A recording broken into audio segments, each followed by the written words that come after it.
कृष्णा, राधे राधे, जय श्री श्याम। दोस्तों, आज है श्रावण माह के कृष्ण पक्ष की कामिका एकादशी। सबसे पहले आप सभी दोस्तों को कामिका एकादशी की बहुत बहुत बहुत सारी बधाइयाँ।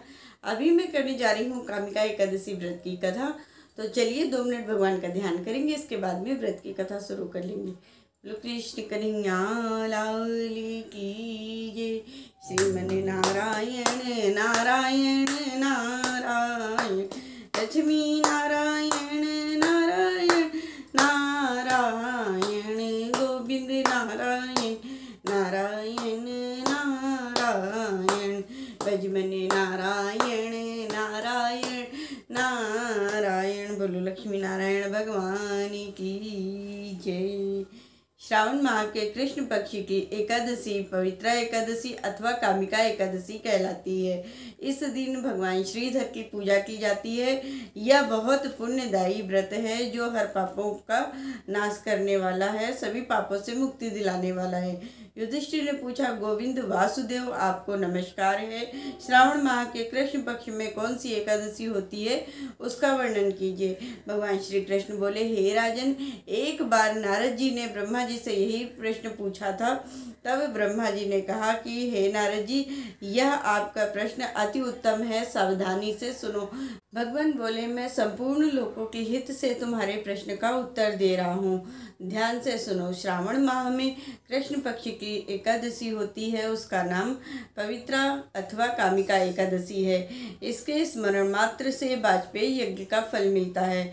इस दिन श्रीधर, श्रीहरि, भगवान विष्णु की, माधव की, मधुसूदन आदि नामों से भगवान की पूजा अर्चना करनी चाहिए। भगवान श्री कृष्ण के पूजन से जो फल मिलता है वह गंगा, काशी, नैमिषारण्य तथा पुष्कर क्षेत्र में भी सुलभ नहीं है। सिंह राशि में बृहस्पति होने पर तथा व्यतिपात और दंड योग में गोदावरी स्नान से जिस फल की प्राप्ति होती है वही फल भगवान श्री कृष्ण के पूजन से मिलता है। जो नरश्रेष्ठ श्रावण माह में श्री भगवान श्रीधर की पूजा करता है तथा उनके द्वारा गंधर्वों और नागों सहित संपूर्ण देवताओं की पूजा हो जाती है।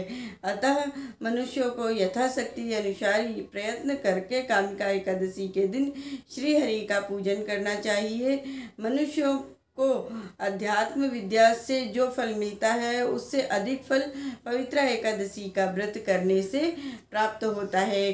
कामिका का व्रत करने वाला मनुष्य रात्रि में जागरण करके ना तो कभी भयंकर यमराज के दर्शन करता है और ना ही कभी दुर्गति को प्राप्त करता है।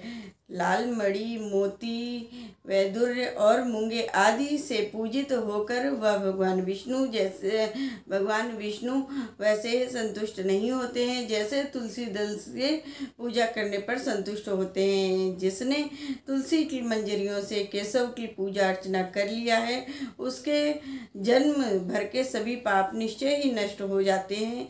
जो दर्शन करने पर सारे पाप का सभी पापों के समुदाय का नाश कर देती है। स्पर्श करने पर शरीर को पवित्र बनाती है, प्रणाम करने पर रोगों का निवारण करती है, जल से सींचने पर यमराज को भी भय पहुंचाती है, रोपित करने पर भगवान श्री कृष्ण के समीप ले जाती है और भगवान के चरणों में चढ़ाने पर मोक्ष रूपी फल की प्राप्ति होती है।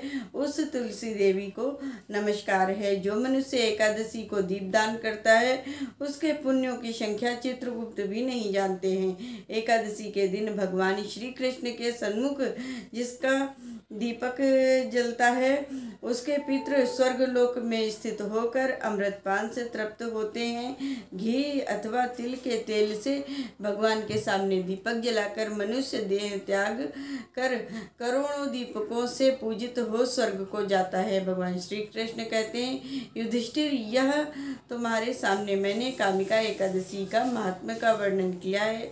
कामिका सभी पापों का नाश करने वाली है, अतः मानवों को इसका व्रत अवश्य करना चाहिए। स्वर्ग लोक तथा महान पुण्य फल प्रदान करने वाली है। जो मनुष्य श्रद्धा के साथ इसका महात्म्य श्रवण करता है वह सभी पापों से मुक्त हो जाता है और भगवान विष्णु के लोक को जाता है। बोलो कृष्ण कन्हैया लाल की जय। श्रीमन नारायण नारायण नारायण भजमन नारायण नारायण नारायण लक्ष्मी नारायण नारायण नारायण लक्ष्मी नारायण भगवान की जय। मैंने आज आप सभी लोगों के सामने कामिका एकादशी व्रत की कथा कही है।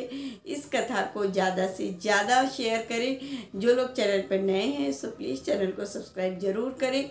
जो लोग एकादशी का व्रत करते हैं प्लीज़ उन लोगों तक इस कथा को ज़्यादा से ज़्यादा पहुँचाइए। हरे कृष्णा, राधे राधे।